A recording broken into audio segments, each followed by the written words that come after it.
Hi, and welcome back to Plastic Models by Regular Dude. And as you can tell from my title page, today's the day that we take a look at the Monogram A-10 Thunderbolt II. As I mentioned in an earlier video, this model was given to me by my pop in the mid-late 90s, and the reason he gave it to me is we used to like to go to air shows and stuff together, had a lot of fun, and his favorite aircraft of all was the A-10. Really liked that. We got to see one in the early 90s at a local air show here near my hometown, and he's just always really dug it. So I'm finally going to get around to building it because I think I've got the skills necessary to tackle a kit like this. So let's take a look. I'm not going to go through a lot of in-depth stuff, but let's take a look and see what's in the box, and also take a look at a couple of extras I got for it. Alright, here it is. This one is actually a 1995 boxing of this kit. I looked on ScaleMates, and they have a 95 boxed kit, but it's got some special Batman kind of thing, like a comic book or something that came with it. I don't know, but this actual particular box, it's not on ScaleMates, but it is copyright 1995, and it seems like that's about the time my pop got this for me. It might have been a year or two later, but I'd say that's about when I got it. But let's take a look inside. I'm not going to do one of those sprue by sprue kind of things, but I do want to take a look at the contents. It's just kind of interesting to see some of these older kits and how they were boxed and everything else. So first off, it's kit number 5505, and old school instructions, just the whole flip out kind of business here. Not a whole lot to it actually, from what I've read about it. As far as the shape and so forth of the kit, it's really accurate, or pretty accurate, compared to some of the other kits, like the Tamiya, the Hobby Boss. From what I've read, as far as the shape and the dimensions, this is considered one of the best. Now, it's an older kit, so the technology's not the same, but it's still supposed to be a pretty good kit if you've got the patience to work on some of the filling issues and stuff like that that go on. Now, this is an older version, and so it differs quite a bit from the modern A-10s, but the scheme I'm wanting to go for and the era I'm wanting to go for is Cold War kind of stuff, like an 80s kind of business. And I'm going to be doing it in the, I think it's called Euro 1 color scheme, which is this. And pretty much going to go right off of the kit decals. Now, if the kit decals are a bit brittle, or if they don't look like they're not going to work, I'll find some alternate decals to use. But that's the plan so far. Alright, the first sprue here, and I don't think they are labeled with letters like modern kits are. And as you can see, it's got some crazy stuff going on with these sprue gates here. Pretty big, but nothing that can't be overcome. Now, one thing that a lot of people bring up and a lot of people don't like is the fact that it has raised panel lines. And that doesn't really concern me, and I'm not going to sand them all off and redo them because there would be a lot. What I am going to do is wherever I sand down seams and stuff, I will be replacing. I'm going to attempt to replace the raised panel detail. I'll run some strips of tape and some putty or something like that. But one thing to note is the detail for an older kid. It actually is pretty good. You can see a lot of, you know, mechanical parts inside the wheel hub here. You know, the surface detail, there's a lot of raised rivet detail that looks pretty good. So, you know, again, compared to modern kits, it's kind of, you know, considered somewhat lacking. But, you know, the detail is pretty good for a kit of this vintage. Here's the next sprue. It's got the other wing, and then it's got the tail sections, the rudders. I'm assuming that's the gear bay doors, the front of the engines.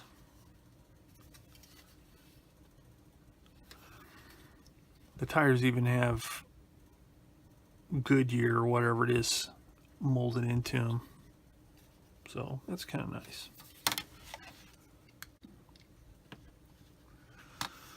All right, here's the other one. A lot of ordnance. The actual cockpit tub. I'm assuming, yeah, that looks like the back of the seat. Here's the sides of the seats with the handles for the ejection. Let's see, cockpit, instrument panel, that looks pretty good. I'll be probably just painting that black or whatever color the interior takes, and then dry brush it to bring out the detail. A lot of ordnance, missiles, pylons, more cockpit parts here. Actual cockpit looks pretty good.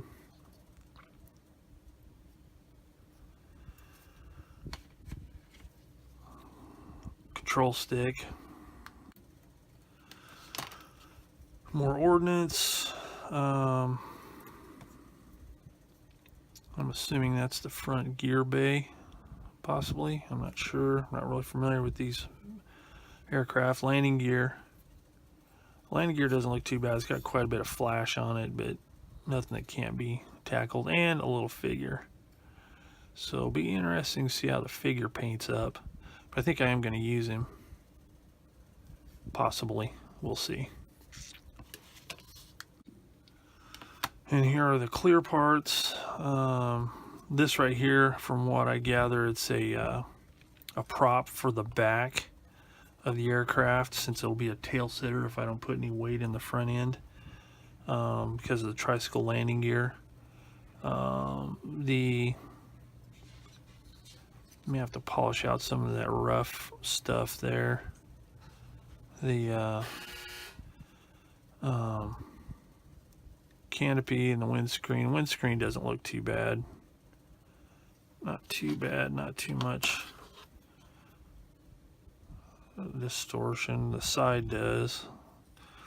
But, you know, it's an old kit, so I'll probably just kind of try and polish that out a little bit. And the fuselage halves.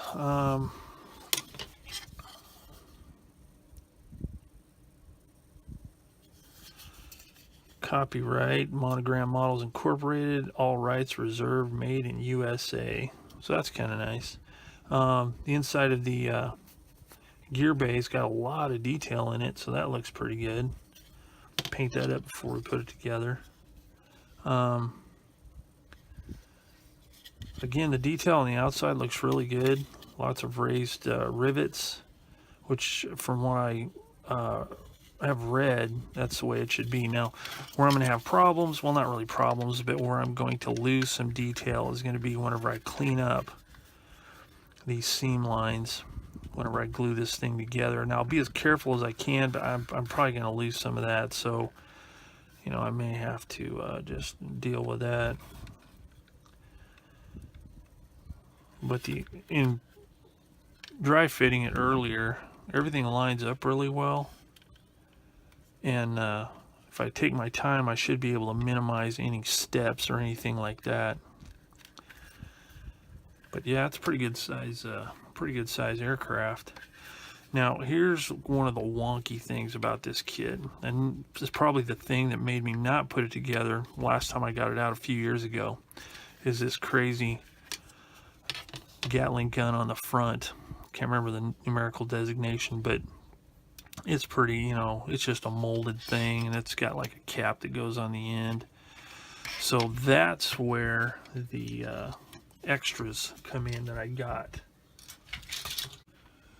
Before I get into the extras, here's the decals. Now, nothing's cracked or broken from age, so I think I'm really going to try and use these. And what I'm going to do is I'm going to try the trick that I've heard about where you put these in the sun to take care of the yellowing, and we'll see if that helps. But you know, I haven't used any of these things in a long time, so I really want to try and use these, and they seem to be in register pretty well, and the detail's good, and it looks like fairly thin carrier film, a lot of it, but it's fairly thin, so we'll give these a shot and they should work. But I'm going to put them in a window, try and, you know, turn them back white. Okay, so here's the extras. Now, the one thing I wanted to try was this master model gun assembly and pitot tube. As you can see here, the sleeve of the barrel, or of the gun, is already a cylinder, so there's no bending or anything messed around like that. Front there, the barrels, the pitot tube, and then that central part right there, which I would assume is the part that glues these two ends on either end of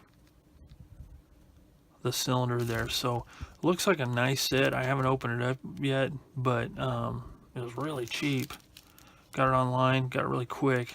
So that will definitely enhance the gun. And then I also got Ace's 2-seat set for A-10. The nice thing is it comes with 4 of them. So you can do a few different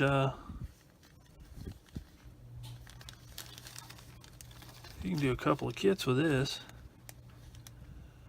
But the detail on them looks really good. Legend Productions LF4023, made in Korea. Let's take a look. Really nice, and let's see. Yeah,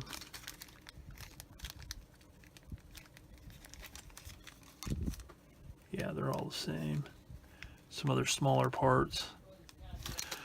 So that's the extra stuff I got. The gun and the ejection seat. Now, oddly enough, from the stuff I read, other than some seam issues and stuff like that, the ejection seat was one of the parts that people were the least satisfied with in the model, especially considering the age of the kit. So that's why I opted to go ahead and get those. Now, I will have to, on the cockpit floor, I'll have to remove the seat portion of the ejection seat that's molded in there. Let's take a look at that. Yeah, that's got to come out right there. So I'll have to do some careful cutting out, which shouldn't be too big of a deal. But yeah, I'll have to cut that out, and then I'll smooth it out and get it all looking good. So that is basically it. That is the kit that I'm going to do. So now I'm going to get this all packed up. Take a chat a little bit about what the plan is. So that is the kit, and what my plan is I'm going to, because of all the seam stuff and all that kind of thing that's going to be going on, and because apparently the engine nacelles are a real hassle as far as fit and everything, so it's going to take some work. So my plan is this one's not going to be like one of my usual build videos where I do, you know, try and do one every week or every couple of weeks or something. This is going to be a long-term project. I'm really going to take my time on. I may set it aside for a month or so, a couple of months, while I work on other projects, because I don't want to burn out on it, and I don't want to get frustrated. So I'm going to take my time on it. I'm going to try and do a really, bang up job on it. So, if you want to follow along, that's cool. But just know that, beforehand, that it's not going to be like, boom, boom, boom, boom. It's going to be periodic updates in between all my other plans I have for other kits. So that's the plan for it. So if anybody out there, any of you guys have had any experience with this kit, or know somebody that has and has any pointers or tips or anything like that, I would appreciate it if you could put it in the comments below. Or if you have anything else to say about it, just put them in the comments below, and I'd appreciate it, and I'll respond as quickly as I can. So that's it for now on the intro to the Monogram 1/48 scale A-10 Thunderbolt II, the 1995 boxing of the kit. So hope you'll stay tuned from time to time, check it out, and I'll give updates. Even if I'm not working on it and I do my monthly updates, I will let you know what's going on with it. So that's it for now. So until next time, I will see you all later.